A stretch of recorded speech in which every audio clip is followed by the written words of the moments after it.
اللهم صل وسلم وبارك عليك يا حبيبي يا رسول الله، عليه افضل الصلاه والسلام. ازيكم يا اماراتي؟ عاملين ايه؟ وحشتوني قد الدنيا دي كلها. النهارده راجعه بيوم جديد وروتين جديد.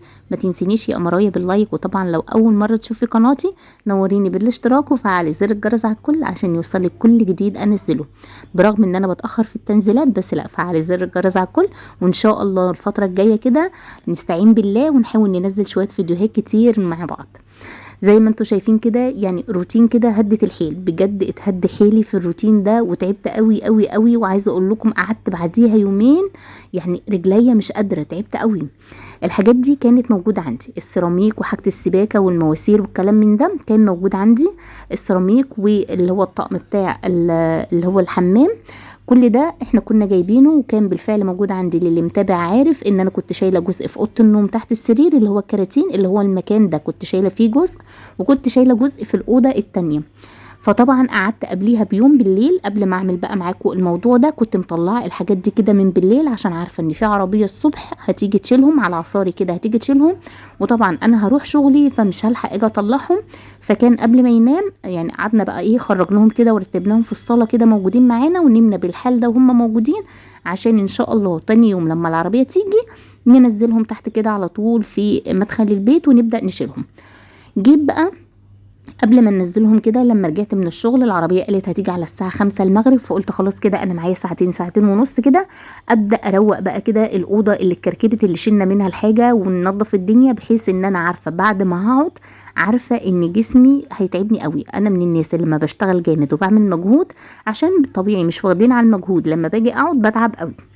فطبعا دخلت كده بقى ايه، نفضت مكان السيراميك اللي كان موجود وروقنا الدنيا كده مكانه، وبدات ان انا امسح وانضف تحت السرير على قد ما اقدر كده، عشان ان شاء الله برضو نخليه معانا. يعني ايه، اعتبرتها برضو ان هي تنظيفات رمضان. انا كده خلاص في رمضان مش هبدا اعمل الحاجات دي، لا ان شاء الله انا كده نضفت تحت السرير معايا اللي هي التنظيفات رمضان بتاعتنا، بحيث ان احنا نبقى قاعدين طول الشهر الكريم كده الدنيا تمام معانا.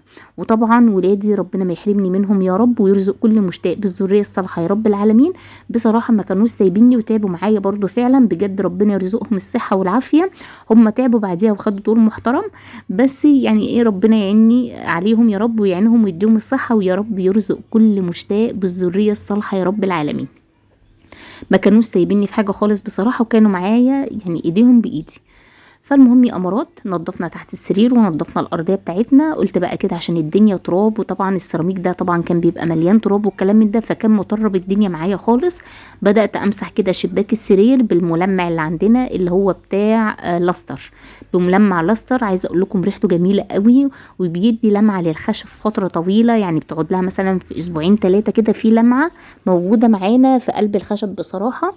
وطبعا انا مش بلمع على طول بالملمع ده، يعني هي مثلا مره في الشهر، مره كل شهر ونص، يعني مش بلمع بيها كتير، لان هي بصراحه بتدي لمعه للخشب فتره طويله.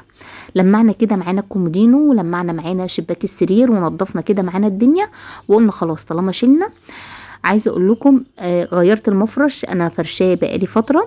عايزه اقول لكم ان انا كنت مشغله الغساله برضو بره، بس انا طبعا ما صورتش معاكم الغسيل لان احنا الشتاء ما بنخلصش من الغسيل، وطول الشتاء احنا بنغسل. فكنت في الوقت ده كمان مشغله الغساله بره كده بتغسل معايا، عشان كده تعبت بعديها يومين وبقيت نايمه مش قادره من التعب، لاني كنت بعمل كله في وقت واحد. وهي جت كده معايا، يعني هي جت كده معايا ان انا لازم اشتغل الشغل ده واعمل دوت، وكانت طبعا ماما محتاجاه، فكان لازم اساعد. فالمهم يا امارات، رحت كده مغيره معانا الملايه وفرشت الدفايه دي. انا ما عنديش دفايه قطيفه تاني ولا مفرش قطيفه تاني، عندي الدفايات اللي هي المهيره العاديه ديت، طبعا بتدفي برضو معانا السرير ما فيش مشكله. المهم ايه، فردتها كده معايا السرير، وحاولت كده ان انا اختارها بنفس لون الملايه عشان ننسق معانا الدنيا كده، وتبقى الاوضه برضو شكلها حلو كده معانا.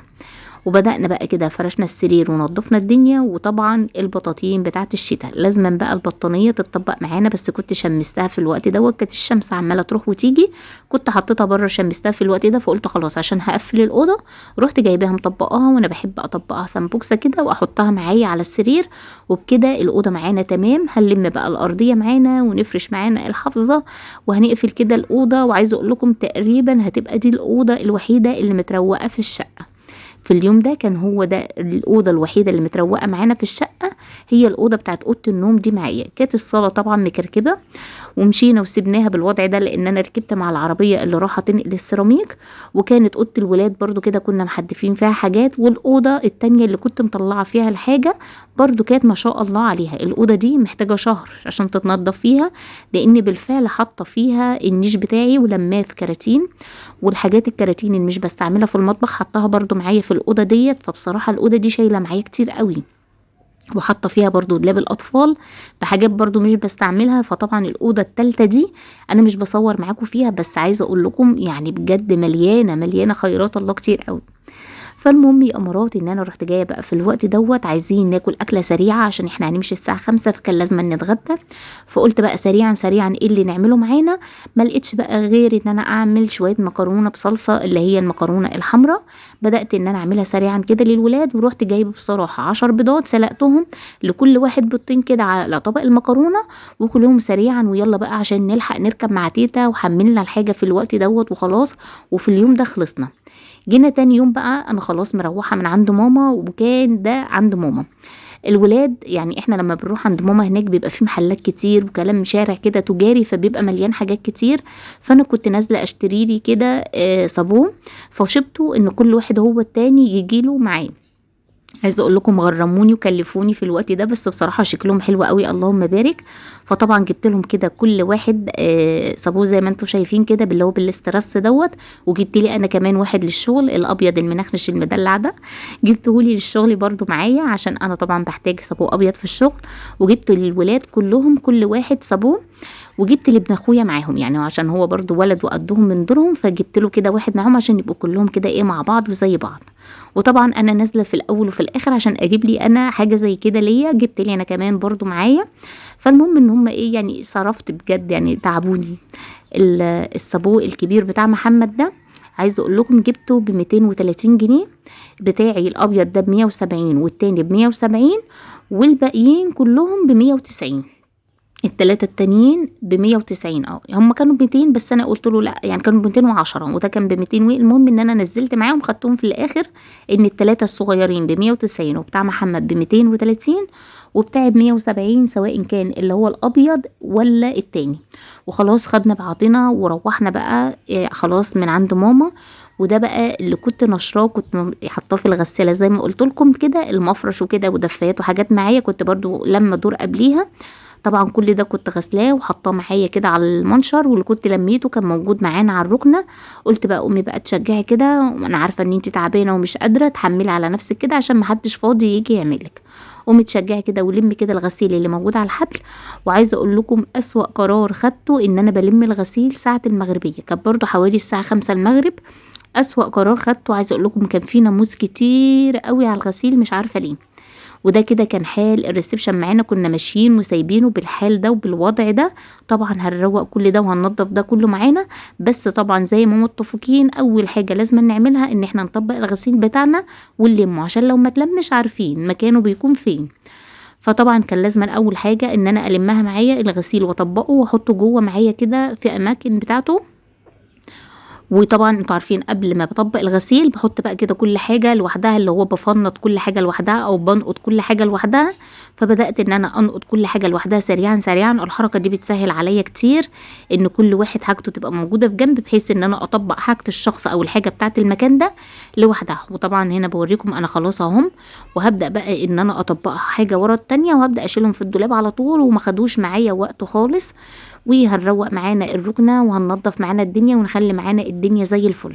طبعا لو وصلت معايا لحد هنا ما تنسيش تقولي لي انت من انهي بلد ومن انهي مكان بتتابعيني، وما تنسيش طبعا تحطيني باللايك، وطبعا تكوني اخت من اخواتي كده الامارات. طبقنا غسلنا وحطينا اللي هنحطه على الشماعه، وبدانا الحاجه اللي احنا خلاص اتطبقت هندخلها اماكنها. بدانا شلناها دخلناها في اماكنها. نشوف بقى الركنه بتاعتنا. الكيسه دي انا مطلعاها، انا كان عندي كمبيوتر والله يسامحهم ولادي في مره بيلعبوا كوره قسموا الشاشه بتاعت الكمبيوتر نصين، وحد ابن حلال كده قبليها دخل كده يعني ايه يعني الهارد اتحرق معايا. عايزه اخد رايكم في حاجه وقولوا لي بجد يعني انا بفكر صح ولا لا. شايفين بقى كميه الغطيان دي، ولسه عندي بقيه غطيان الحلل مش بستعملهم، هما واللبانات الالمونيا والكنك والبرادات. الحاجات دي انا ما استعملتهاش خالص خالص. يعني انا استعملتها في اول الجواز كده استعمال بسيط لا يذكر، وبعد كده زهقت لان الالمونيا بصراحه بتحتاج ان انت تدعكيها قوي. عايزه الم الغطيان والم اللبانات والكنك والكسرونه، الحاجات اللي مش بستعملها، وابيعهم بالكيلو، طبعا بيتباعوا بالكيلو، وابدا اجيب لنفسي اللي هو اللبانه الاستانلس او الكسرونه الاستانلس. طبعا الاستانلس بيبقى اسهل قوي قوي قوي في التنظيف. عايزه ابيعهم واشوفهم هيجوا قد ايه واكمل عليهم واجيب حاجات اللي انا بستعملها، بدل ما هم مركنين وعماله ارميهم من هنا لهنا. في حاجات تاني في كراتين انا شايلاها مش بستعملها خالص. عايزه اشوف كل اللي مش بستعمله يعني اشيله من المطبخ، بدل ما هو مرمي شمال ويمين في الشقه كده في كراتين وتعبني ومبهدلني، وابدا ان انا يعني اجيب الحاجه اللي انا بالفعل بستعملها.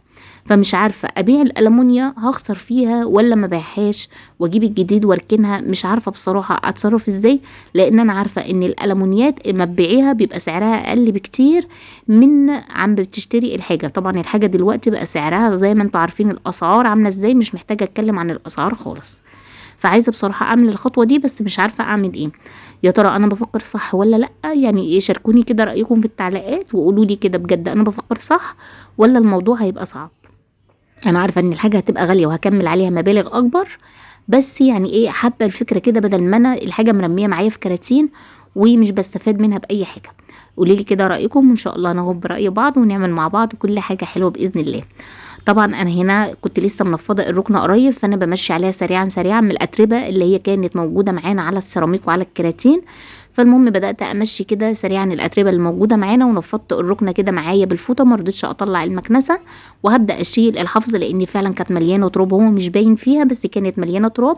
هنبدا نشيلها وننفضها معانا بالمنفضه في قلب الشباك، وهبدا بعد كده اشيل معايا السجاده ونكنس بقى معانا الارضيه. بس بصراحه مش همسح لان انا لسه مسحه قبلها بيوم او 2، ما كانوش هم قالوا لي قرار ان هم عايزين ياخدوا السيراميك. فهكنس بقى كده وخلاص، وهبدا بقى كده ان احنا نفرش كل حاجه ونرجع كل حاجه كده مكانها، وعلى الاقل كده يبقى برضو انا رجعت اوضه النوم لسه عندي متروقه والريسبشن متروق. ان شاء الله في يوم تاني او تاني يوم باذن الله اعمل كده معايا اوضه الاطفال، ونكمل كده معانا مطبخنا، ونشوف ان شاء الله تنظيفات رمضان اللي احنا عايزين نعملها مع بعض. لان بصراحه عايزه اعمل حاجات كتير قوي، بس الله المستعان كده، ربنا يعيني. عايزاكم بقى كده تشجعوني عشان ان شاء الله نشجع مع بعض. انت تشجعيني باللايك كده وانا اشجعك ان شاء الله بالطاقه الايجابيه، وباذن الله نعمل مع بعض كل حاجه حلوه وجميله باذن الله.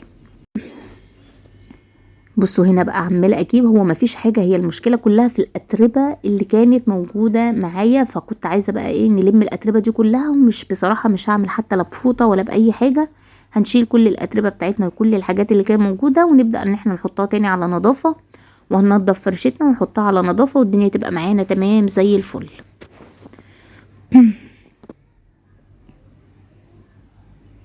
عايزه اقول لكم الحفاظات اللي انا قصيتها ديت نفعاني قوي جدا، لان الحفظه دي ما كنتش بفرشها وهي كانت خفت كده، فبصراحه بتنفعني كده في مدخل باب الشقه، وبتنفعني في المطبخ، وبتنفعني كمان قدام باب الحمام. اعزكم الله بصراحه لا بتنفع معايا كتير قوي وفرقت معايا. يعني حسيت كده ان انا ايه، جبت كذا مشايه كده. حاولي كده من عندك جددي كده وغيري في الحاجه اللي عندك، عشان خاطر احنا مش قادرين نشتري حاجات جديده، لان الاسعار يعني ربنا يعيننا جميعا يا رب على حالنا وعلى اولادنا ويرزقنا برزقهم يا رب العالمين. فبصراحه الحفظه اللي انا قصيتها دي، الحفظه اللي انا قصيتها دي فرقت معايا كتير قوي، وزي ما انتوا شايفين كده بتنفعني بصراحه، وبتدفي الارضيه عشان خاطر الولاد طبعا يعني ما يبردوش ويمشوا معانا طبعا في الشقه من غير حاجه، فبيبردوا معانا. المهم كده يا امارات، بصوا لميت الدنيا. هي كانت المشكله في شويه التراب اللي هم عاملين لي دوشه دول، وكنت حاسه ان هم مبهدلين لي الدنيا، وطبعا انا بتبقى عيني شايفه اكتر.